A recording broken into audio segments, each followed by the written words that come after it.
They laughed when I walked away with just the land. But land doesn't rust. It doesn't cheat. And it doesn't think it can live without consequences. He took the house. I let him. And then I took everything he built on top of me. Down. My name is Linda. I'm 58. And I used to think that love meant merging your entire life with someone else's. Your dreams, your money, your name, your land. I believed in unity, in fairness. I learned the hard way. Some men don't want a partner. They want property. And I was his favorite piece of furniture. We built the house when I was 42. I remember the exact shade of sunlight the day the walls went up. Pale gold. My hair still had copper in it then. My back still bent easy. Life still had a shape to it. We'd been married 10 years. No kids. Just a big dream of building something that was ours. The land was mine. I bought it years before I met John, back when I was working 2 jobs and still believed a cabin in the woods could fix everything. When we married, I never bothered to change the deed. I wasn't being clever. I just forgot.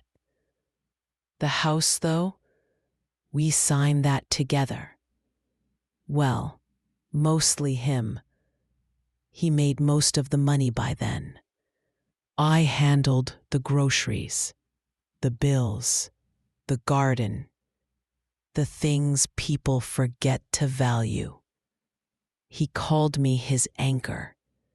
Later, I realized I'd just been what kept him from drifting.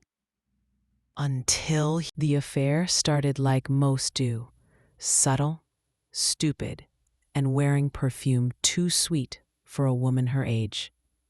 He got distant, started locking his phone.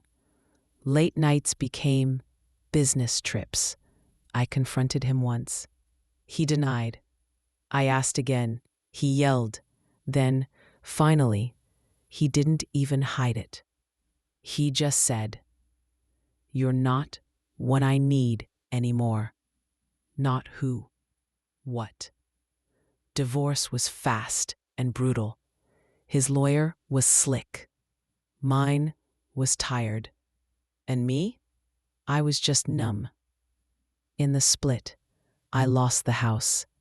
He pushed hard, said he invested more into the construction, said it was his credit that got the loan, his job that paid the mortgage.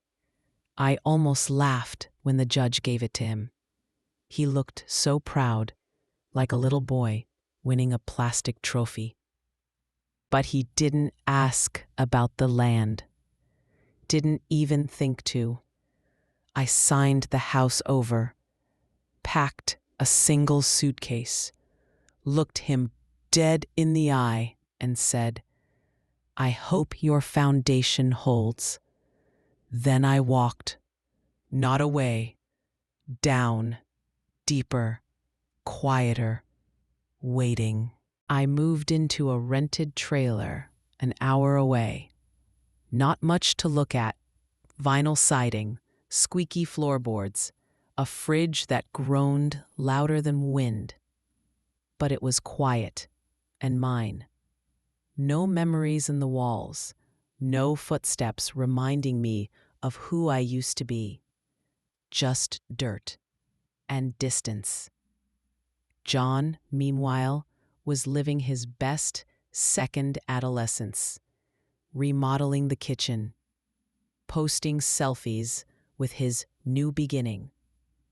She moved in within 2 weeks, a woman barely older than our marriage.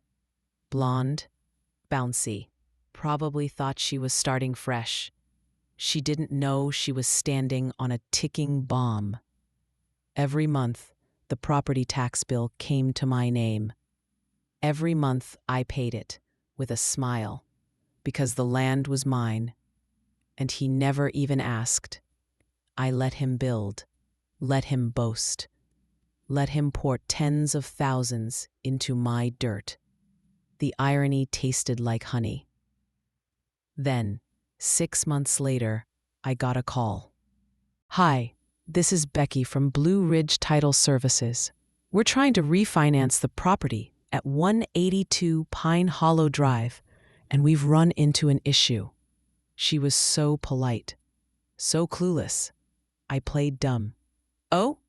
Yes, it seems there's a discrepancy with the land deed. It's still under the name Linda Mae Brooks." "Well," I said, sipping my tea, "that's because it is." A pause. "Do you plan to transfer ownership?" I smiled. "No." That's when the call started. First from his banker, then his girlfriend, then finally him. He left me a voicemail. "You're being petty. This is sabotage. Just sign the land over and let us live our lives." I didn't respond, because I wasn't being petty. I was being patient. 3 days after that voicemail, I saw his name light up my phone again. Ignored. Then came the texts. "Be reasonable. You don't even want the land. I'm not paying rent to my ex-wife." That one made me laugh out loud. He was finally starting to get it. You can't live in a castle if the ground rejects your foundation. A week later, I got a letter. Certified mail. Lawyer's office. Inside, a request for voluntary release of property rights. No money offered.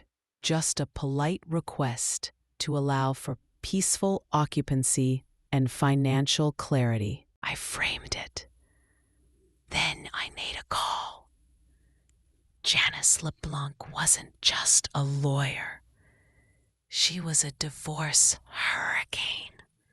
Sharp, brutal, and utterly allergic to male entitlement. When I sat down in her office and handed her the papers, she raised an eyebrow. "Let me guess," she said. "He took the house, forgot the land was yours. Now he's crying because you won't make his new life easy?" I nodded. She grinned. "Oh, honey," she said, "we're not giving it to him." We filed a notice of non-transfer. We sent a letter to his mortgage company, informing them the home stood on land he didn't own. And we offered exactly one solution. Lease the land from Miss Brooks, monthly rent to be determined. It wasn't extortion. It was business. And suddenly, John's new home wasn't an asset. It was a liability. He showed up at my trailer 2 days later, slammed the screen door, marched up to my porch, didn't even knock. "You're ruining my life," he hissed. I stared at him. "No," I said, "you did that when you forgot I was part of it." By the end of the month, the lease was signed. He had no choice. His mortgage company refused to move forward until land ownership was clarified. And the only clarification I offered was a contract. $2,350 a month, plus utilities, plus liability insurance, in my name. Janice called it poetic justice. I called it rent. John called it extortion. I smiled and called it market rate. The girlfriend didn't last long after that. 2 months in, she was gone. Took the dog. Half the kitchenware. And I'm told, left a note that just said, "She beat you without raising her voice." I can't compete with that. After that, I started seeing changes. Weeds in the garden.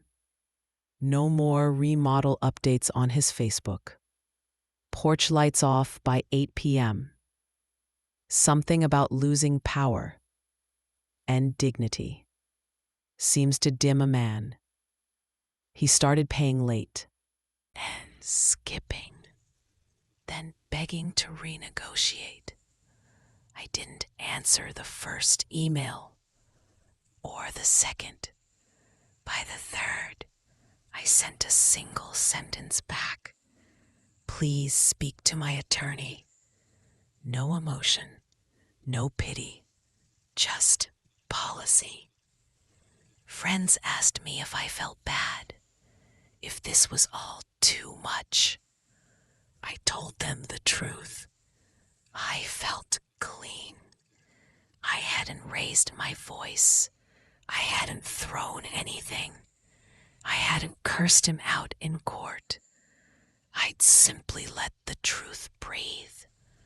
And the truth stood taller than his house. The final notice came in September. 3 months behind on rent. No response to legal correspondence. Per lease terms, eviction proceedings initiated. Janice handled it all. I didn't even have to be in the room. I drove by the house once a few weeks later. Empty porch. For sale sign leaning in the dirt. The shutters were falling off, and the lawn looked like it had given up. Just like him. A month after that, it was mine again, not the house. I never wanted that shell. I let the bank take it. But the land, my land, I walked every inch of it barefoot that fall. The way I used to when I first bought it, back when I believed in starting over. Now, I did it for real. I planted new trees, built a tiny cabin, 1 room, full windows, all light. Painted it warm yellow. I named the front path Grace Lane. No one will ever own that but me. Some people say revenge is best served cold, but I don't think this was revenge. It was remembering who I was before I forgot. It was watching a man fall into the hole he dug, while I planted flowers around it. It was reclaiming my ground, literally.